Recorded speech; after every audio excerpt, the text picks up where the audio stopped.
ఈరోజు దివ్యమైన యోగక్షేమం.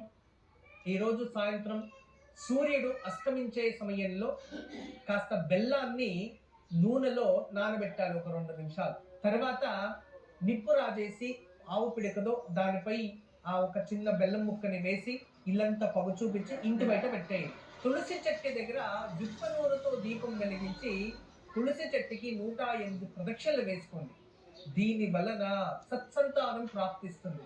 పురుషులైతే మీకేదైనా సహించలేని బాధలో ఉంటే వెళ్ళిపోతుంది. అప్పుల బాధ నుంచి కూడా విముక్తి లభిస్తుంది. ఇది పురుషులు చేయొచ్చు.